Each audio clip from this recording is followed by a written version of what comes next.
حج کی عظمت، حج کے شان اور حج کے مقام کے حوالے سے یہ ذہن میں رکھیے کہ ہمارے دین کی بنیاد 5 چیزوں کے اوپر ہے۔ نماز ہے، روزہ ہے، سب سے پہلے توحید ہے، پھر نماز ہے، روزہ ہے، زکوٰۃ ہے، حج ہے۔ 5 جو ہمارے دین کے ارکان ہیں، اگر آپ ان 5 کا خلاصہ دیکھنا چاہتے ہیں تو 5 کا خلاصہ بیت اللہ کے حج کے اندر پایا جاتا ہے۔ حج اس لحاظ سے ایک جامع عبادت ہے۔ توحید تو مرکز توحید ہے۔ لبیک اللہم لبیک لبیک لا شریک لک لبیک ان الحمد والنعمت لک والملک لا شریک لک۔ نماز کی روح حج کے اندر ایسے پائی جاتی ہے کہ جس خانہ کعبہ کی طرف رخ کر کے اور ہم اپنی ڈائریکشن کر کے روزانہ 5 نمازیں ادا کرتے ہیں، حج اس کا نام ہے کہ آپ بڑی بےتابی کے ساتھ اللہ کے اس گھر کے اندر پہنچ کے نماز ادا کرتے ہیں اور اس کے اندر پہنچنا چاہتے ہیں کہ ساری زندگی اس خانہ کعبہ کی طرف رخ کیے بغیر میری نماز نہیں ہے، میں اس خانہ کعبہ کے اندر پہنچ رہا ہوں۔ زکوٰۃ کی اسپرٹ ہے کہ آپ اللہ کے بندوں پہ اپنا مال لگا رہے ہوتے ہیں، اور حج کے موقع پہ آج کے دور میں تو خصوصاً انسان لاکھوں روپیہ لگا رہا ہوتا ہے، اور پھر مال لگانا آسان ہوتا ہے، وقت لگانا اس سے مشکل ہوتا ہے۔ آپ زندگی کے ہفتہ 10 دن کم از کم اللہ کی راہ کے اندر سفر کر کے، مشقتیں برداشت کر کے وقت بھی لگا رہے ہیں، مال بھی لگا رہے ہیں۔ اور حج کے اندر روزے کی شان اس طرح سے پائی جاتی ہے کہ روزہ آپ کو پریکٹس کرواتا ہے، اللہ کی پابندیوں کو ماننے کی پریکٹس ہوتی ہے، صبر کی پریکٹس ہوتی ہے، حوصلے کی پریکٹس ہوتی ہے۔ اور حج جو صبر انسان کے اندر پیدا کرتا ہے، مختلف کلچر کے لوگ، مختلف ثقافتوں کے لوگ، مختلف زبانوں کے لوگ، مختلف تمدن کے لوگ، مختلف دنیا کے لوگ، مختلف مزاجوں کے لوگ ایک اجنبی ملک کے اندر، اجنبی مقامات کے اندر سب سے لا تعلق والی ایک کیفیت ہے، کوئی کسی کو نہیں جانتا ہے، سب میرے لیے اننون ہے۔ اس کے باوجود انسان ان کے مزاج کو بھی برداشت کرتا ہے، طبیعت کو برداشت کرتا ہے، اونچ نیچ کو برداشت کرتا ہے، سفر کی صعوبتوں کو برداشت کرتا ہے، رات کو جاگنا برداشت کرتا ہے، بھاگ دوڑ کو برداشت کرتا ہے، مشقتیں برداشت کرتا ہے۔ اس لیے تو امام کائنات علیہ السلام نے فرمایا جہادکن الحج، اے میری امت کی عورتوں، تمہارا تو جہاد ہے حج۔ تو روزے کی روح بھی اس کے اندر کمال طریقے سے پائی جاتی ہے، بلکہ بعض وہ پابندیاں جو روزے میں نہیں ہیں حج کے اندر وہ بھی پائی جاتی ہیں کہ آپ بال نہیں کاٹ سکتے، ناخن نہیں کاٹ سکتے، بیوی سے تعلق قائم نہیں کر سکتے، اور اس طرح کی بعض خاص پابندیاں بھی ایام حج میں خصوصاً احرام کے ایام کے اندر وہ بھی پائی جا رہی ہوتی ہیں۔ تو حج کوئی معمولی عبادت نہیں ہے، اس کے اندر پورے دین کا ایک خلاصہ ہے، اور پورے دین کا خلاصہ ہی نہیں ہے، میں یہ سمجھتا ہوں کہ پوری انسانی اور اسلامی تاریخ کا بھی خلاصہ ہے۔ آگے بڑھتے ہیں، ترتیب کے ساتھ ایک ایک چیز کی فلسفی کو بھی ہم دیکھتے جاتے ہیں۔ احرام کیا ہے؟ احرام ایک یونیفارم ہے، احرام ایک اتحاد کی علامت ہے، احرام اپنے اپنے کلچر کو ختم کرنے کا نام ہے، احرام یہ امت مسلمہ کو یونٹی دینے کا نام ہے۔ احرام اپنا لباس، اپنا کلچر، اپنی زبان، اپنی ثقافت، اپنی مقامی پہچان اور اپنی آئیڈینٹی سب کچھ ختم، کچھ نہیں ہوں میں اللہ، ہم صرف تیرے بندے ہیں۔ امریکہ سے اٹھا ہے، کوئی افغانستان سے اٹھا ہے، کوئی پاکستان سے گیا ہے، کوئی دیہی علاقے سے گیا ہے،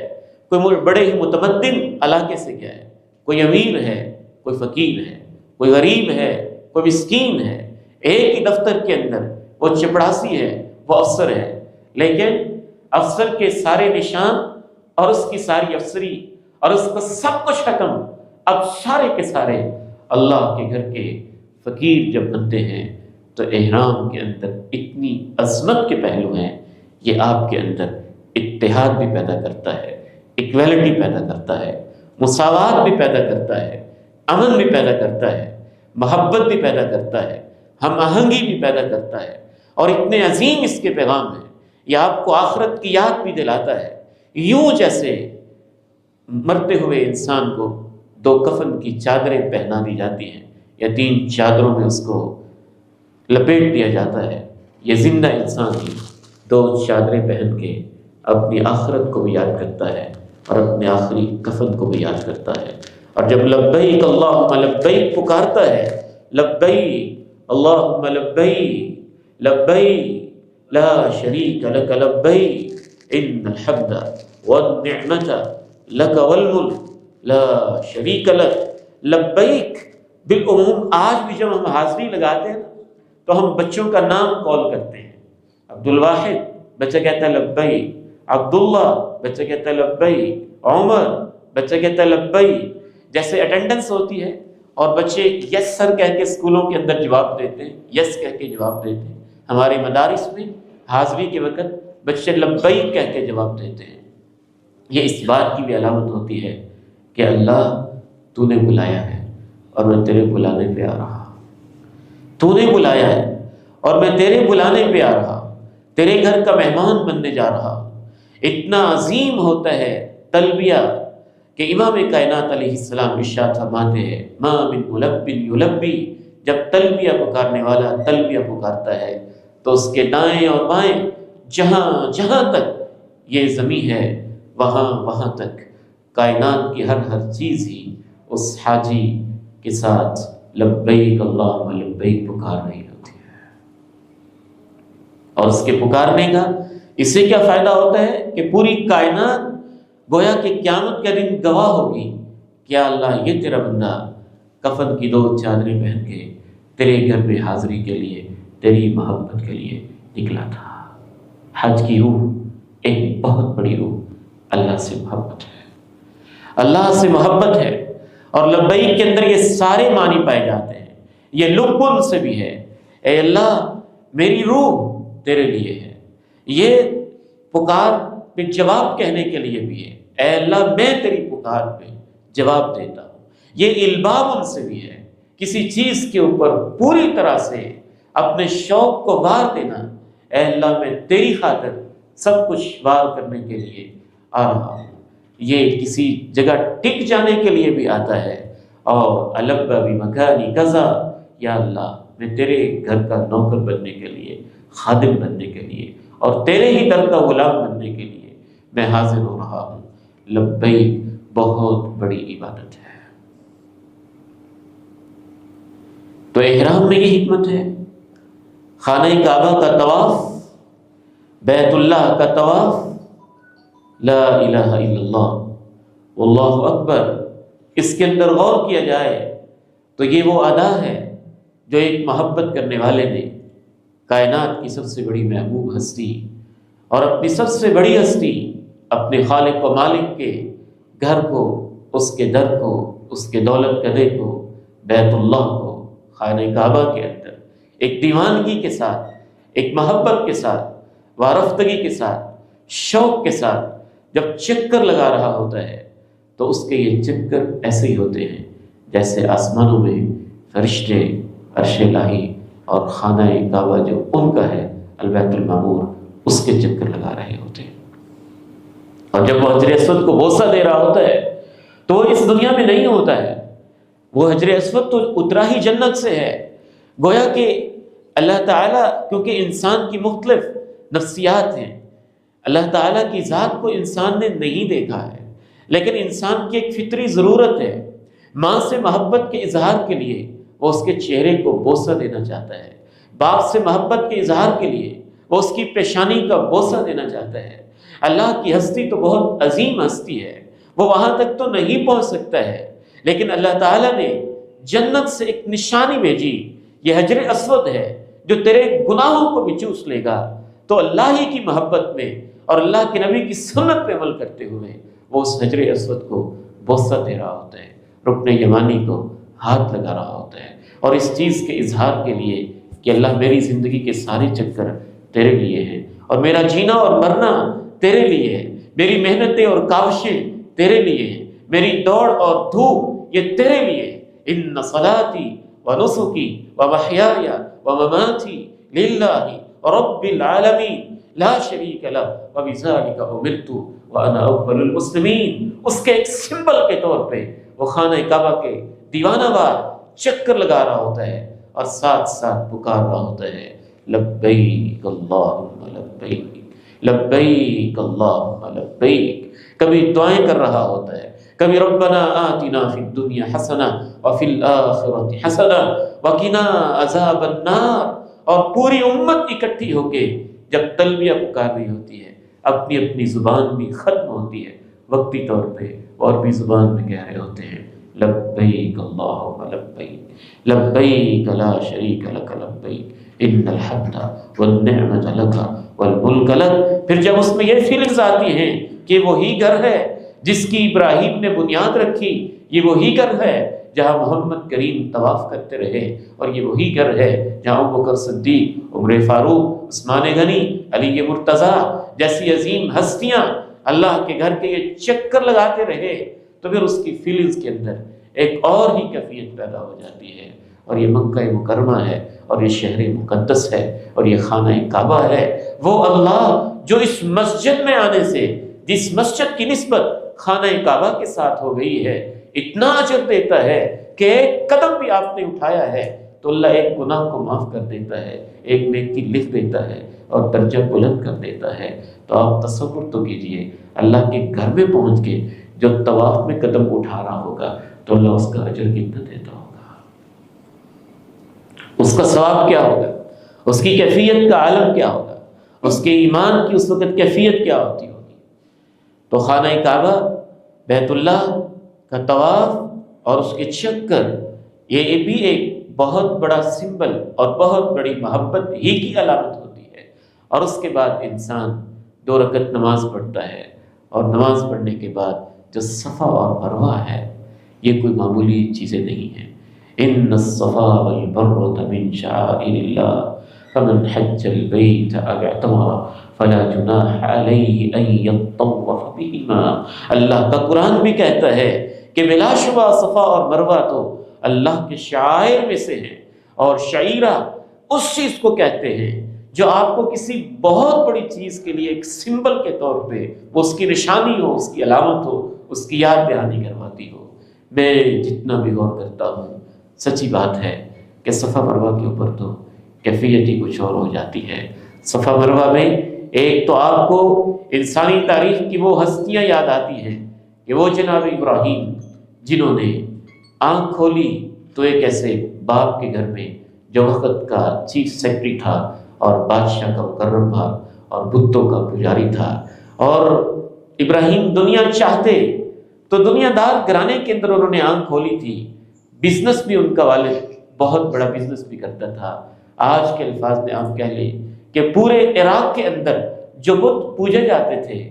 ان بتوں کے بنانے کی فیکٹری کا مالک ابراہیم کا باپ تھا اور وقت کا چیف سیکرٹری بھی تھا۔ اور جناب ابراہیم نے اللہ کی توحید کی خاطر، اس کی وحدانیت کی خاطر، اس کی عظمت کی خاطر باپ سے بھی ٹکر لی ہے، بادشاہ سے بھی ٹکر لی ہے، آگ میں بھی پھینکے گئے ہیں، اور اپنی اولاد کو خانہ کعبہ کے پڑوس میں آباد بھی کیا ہے۔ اور جب آباد کیا ہے تو اسی صفا اور مروہ پہ ہاجرہ نے اللہ کے دین کی خاطر کس محبت کے ساتھ جناب ابراہیم سے کہا ہوگا، ابراہیم ہمیں کس کے حوالے کر کے جا رہے ہو؟ یہ جنگل ہے، یہ بیاباں ہے، یہ صحرا ہے، یہ زاد راہ، یہ توشہ، یہ سامان تو ختم ہو جائے گا، میں عورت ذات،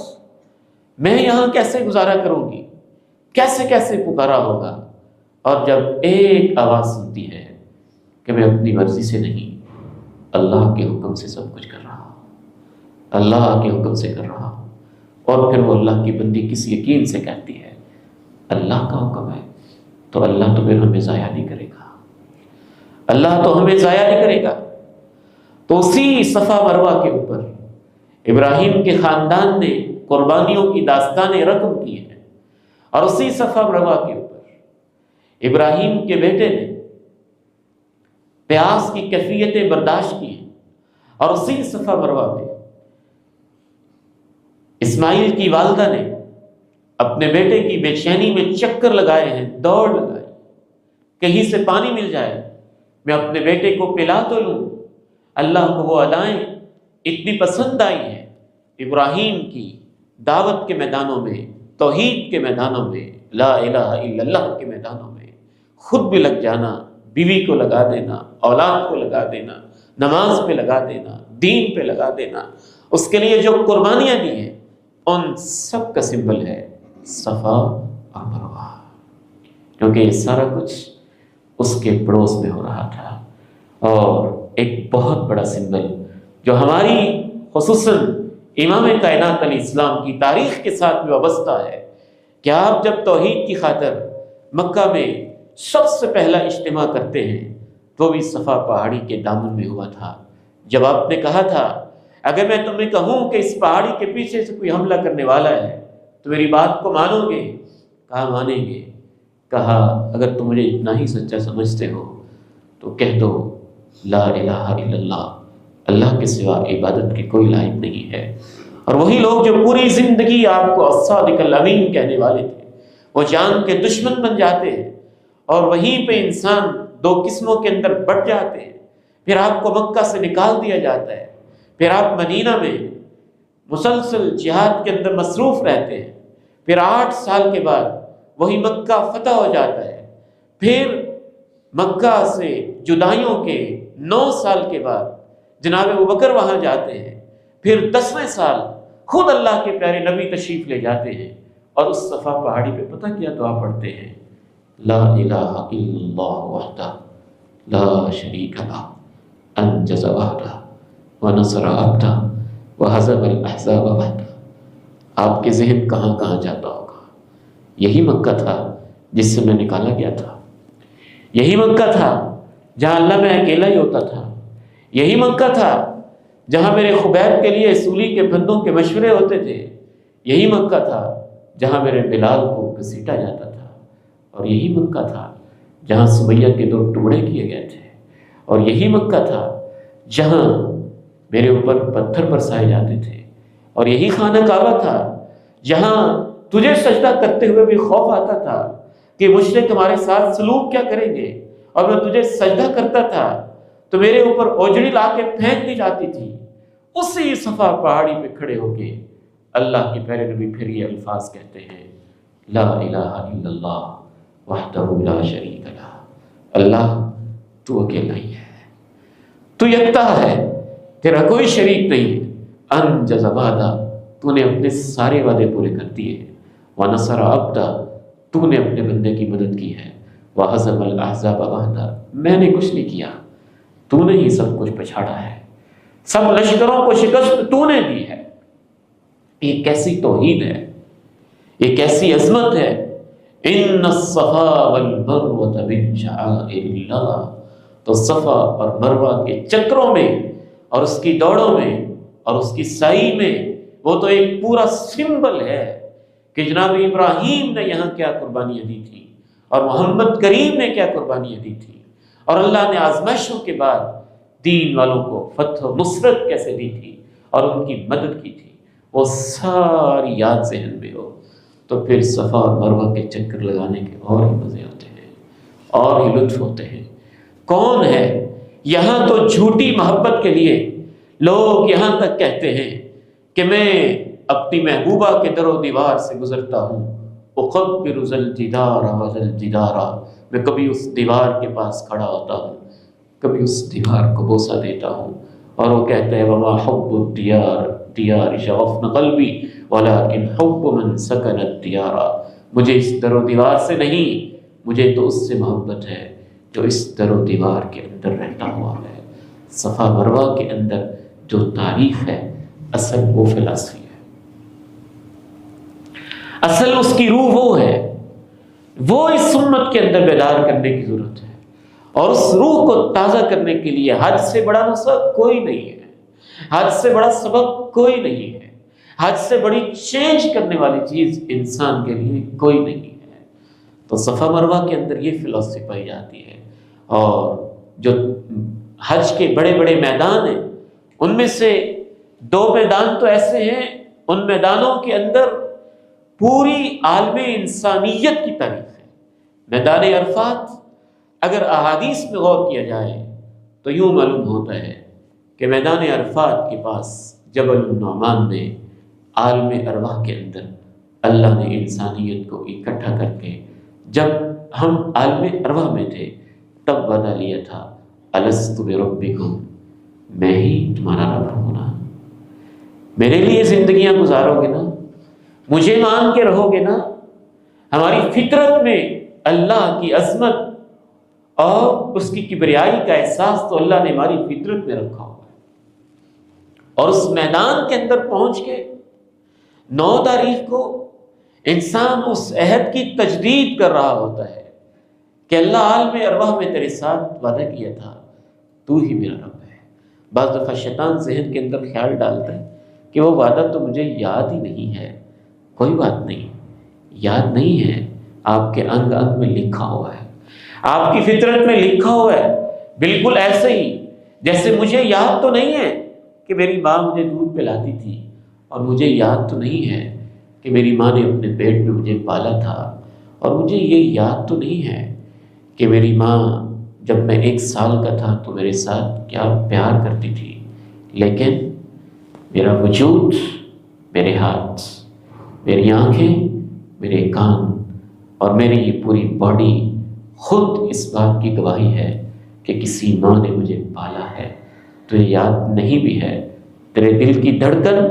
تیرا وجود، نکلتا سورج، آتا ہوا چاند، لہلہاتے کھیت، آبشاریں، دریا، زمین، آسمان کی چھت، یہ سمبل ہے کسی نے تجھے بڑی محبت کے ساتھ پالا ہے۔ اور اس عہد کی تجدید کے لیے میدان عرفات میں جا کے ہم کہتے ہیں، اے اللہ میں تیرے وعدے کے اوپر قائم ہوں، لبیک لا شریک لک لبیک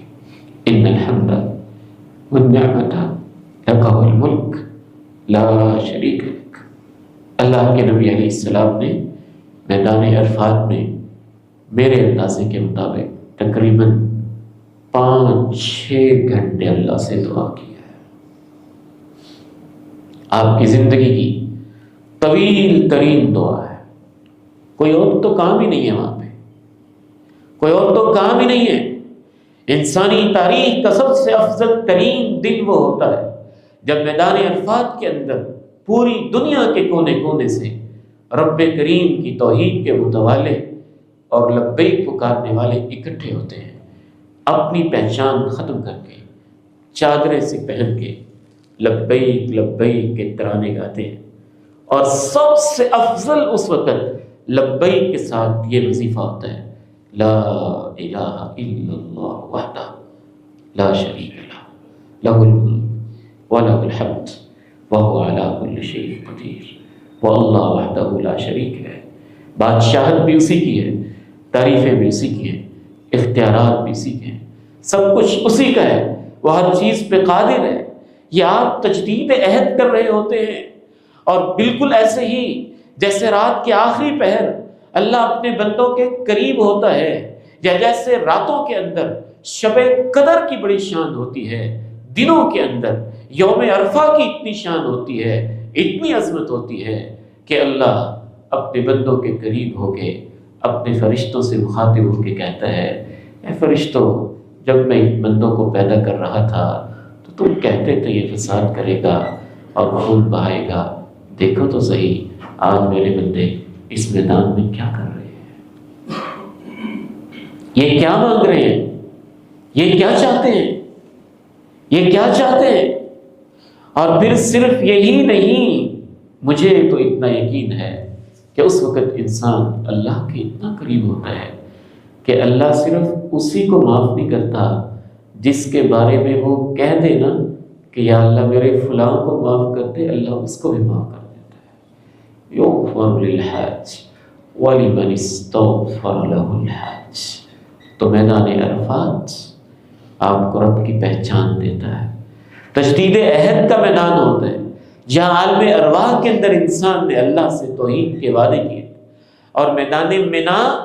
جو بیس کیمپ ہے، اللہ اکبر، یہ کتنا عظیم میدان ہے۔ یہی تو وجہ ہے کہ ہمیں جب یہ یاد نہیں رہتا کہ ہم کس مقصد کے لیے آئے ہوئے ہیں، اور یہ میدان کتنے بڑے بڑے ہیں، ان کے اندر کیا عظمت چھپی ہوئی ہے اور انسانی تاریخ کی کیا کیا داستانیں چھپی ہوئی ہیں، وہاں بلائے جانے کا ایک مقصد ہے جو آپ کو دیا جا رہا ہے۔ یہ وہی میدان ہے جہاں انسانی تاریخ نے پہلی اور آخری دفعہ دیکھا تھا کہ ابراہیم جس نے رب سے مانگ مانگ کے بیٹا لیا تھا، اور وہ بیٹا جو ان کو بہت پیارا ہوتا تھا، اسی میدان کے اندر انہوں نے اپنے بیٹے کو لٹایا تھا، اور ان کی گردن پہ اللہ کی رضا کی خاطر چھری چلائی تھی۔ اور اسی میدان کے اندر آثار صحابہ اور تابعین سے معلوم ہوتا ہے کہ شیطان نے ان کو اس کام سے روکنا چاہا تھا کہ کیا کر رہے ہو، نہ کرو۔ تو میدان مینا آپ کو دو چیزوں کی یاد دلاتا ہے کہ ایک ابراہیم کی یاد کہ انسانی تاریخ کا پہلا اور آخری واقعہ کہ اپنی محبوب ترین چیز کو یہ کہنا ہی آسان ہے، وہ بیٹا جو آپ کو سب سے پیارا ہو اور جو آپ کو زندگی کے آخری عمر میں ملا ہو اور آپ کو سب سے چہیتا بھی ہو اور اس کی ادائیں بھی پیاری ہوں اور وہ علم والا ہو، خدمت والا ہو، ایک ایک بات ماننے والا ہو، اتنی ماننے والا کہ باپ کہتا ہو کہ بیٹے خواب دیکھ رہا ہوں، تجھے ذبح کر رہا ہوں، اور بیٹا کہتا ہو ابا جی کرتے ستجدونی انشاءاللہ من الصابرین، کر کے دیکھیں، آپ چھری بھی چلائیں گے تو میں صبر ہی کروں گا۔ اس بیٹے کی گردن پہ چھری چلانا کوئی آسان کام ہے؟ تو وہ واقعہ اس میدان میں ہوا تھا، میدان بنا کے اندر۔ تو میدان بنا ہمیں اس پورے عہد کی ایک تجدید کروا رہا ہوتا ہے، اور اسی میدان کے اندر شیطان نے وسوسے ڈالنے کی کوشش کی تھی۔ تو جب ہم رمی جمرات کر رہے ہوتے ہیں 10 تاریخ کو صرف جمرہ عقبہ کو بڑے شیطان کو، اور 11 اور 12 تاریخ کو تینوں کی رمی کر رہے ہوتے ہیں، تو در حقیقت اپنے وسوسوں کو بھی ہم دور کر رہے ہوتے ہیں، اور اللہ سے ہم عہد کر رہے ہوتے ہیں کہ اللہ ہم اپنے گناہوں کو، شیاطین کے وسوسوں کو تیرے قریب نہیں آنے دیں گے، اور اللہ کا ذکر قائم کرنے کے لیے شیطان سے جان چھڑانا ضروری ہوتا ہے۔ امام کائنات علیہ السلام نے رمی کی فلسفی بیان کی، اقامت ذکر اللہ، اور اقامت ذکر اللہ کے اندر شیطان کو دور کرنا شامل ہے۔ آپ اس کے وسوسے دور کرتے ہیں،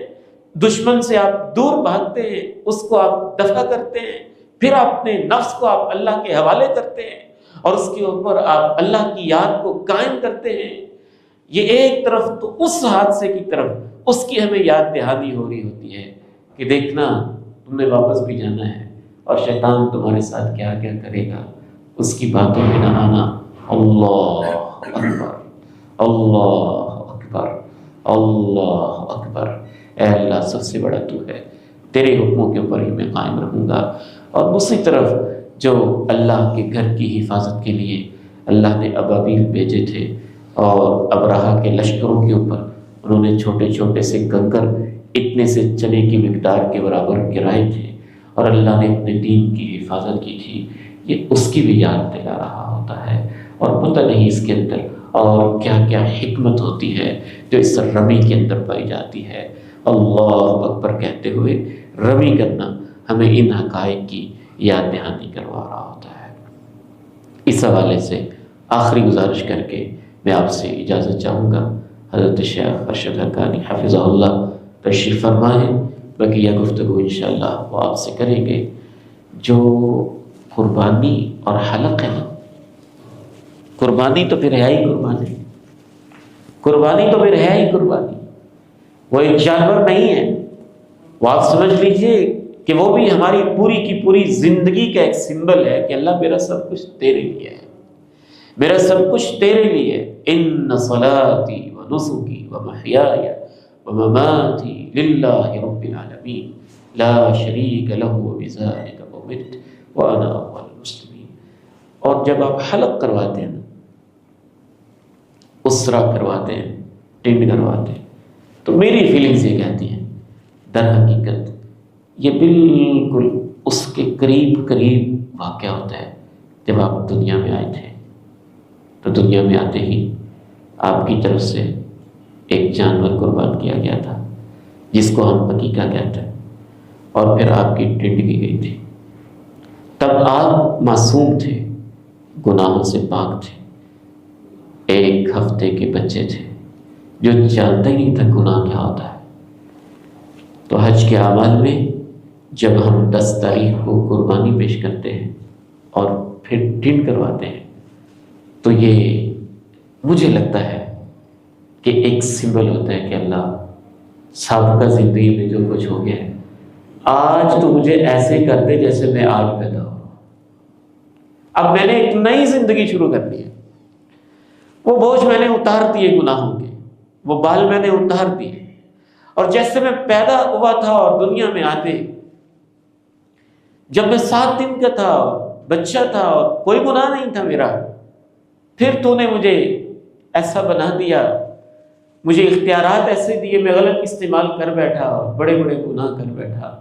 آج یا اللہ یہ مقدس مقامات بھی دیکھ لیے ہیں، تلبیہ بھی پکار لیا ہے، تیرے گھر کے چکر بھی لگا لیے، صفا مروہ کی صحیح بھی کر دی ہے، جو ہو گئے ہو گئے، آج کے بعد اللہ مجھے نئی زندگی دے دے۔ اگر اس کا یہ حج قبول ہو جائے تو اللہ واقعتاً ایسے کر دیتا ہے جیسا کہ امام کائنات علیہ السلام نے فرمایا، من حج للہ، جس نے اللہ کی خاطر حج کیا، ولم یرفث ولم یفسق، نہ اس کے اندر کوئی سیکسول گفتگو کی، جنس کے متعلق، خواہش کے متعلق، نہ کوئی حرکت، نہ کوئی بات کی، اور نہ ہی اللہ کی نافرمانی کی، رجع کیوم ولدتہ امہ، تو واپس ایسے آتا ہے جیسے ماں کے پیٹ سے آج پیدا ہو رہا ہے۔ تو یہ ایک نئی زندگی کا سمبل ہوتا ہے کہ اللہ میں ایک نئی زندگی شروع کرنا چاہتا ہوں۔ رب کریم سے دعا ہے کہ اللہ تعالی ہمیں حج کی اس پورے پروسیس کو اور اس کی جو روح اور فلسفہ اسے سمجھنے کی توفیق نصیب فرمائے، اور انشاءاللہ تعالی آپ نے یہ باتیں ذہن میں رکھنی ہیں۔ اللہ تعالیٰ مجھے اور آپ کو عمل کی توفیق دے، اللہ تعالیٰ مجھے آپ کو عمل کی توفیق دے۔ وآخر دعوانا الحمدللہ رب العالمین۔